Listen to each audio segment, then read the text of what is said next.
Ahoj, já vás vítám při dalším zastavení denního všeho chuti. Tentokrát jsem se přímo doslova zatoulal ke Strahovskému klášteru, kam jsem původně vůbec nechtěl, ale nakonec ho nelituju. Strahovský klášter je obrovský komplex různých budov a první zmínky už se datují od roku 1143, kdy ho začali stavět premonstráti. Samozřejmě, že průběhem staletí si klášter prošel různými epochami a různě se dostavoval, přestavoval a období baroka takovým nejznámějším architektem byl italský stavitel Domenico Orsi.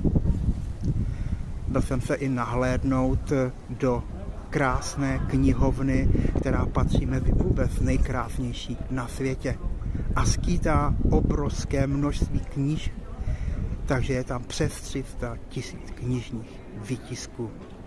Komplex je skutečně obdivuhodný a ve světovém měřítku patří vůbec mezi nejkrásnější.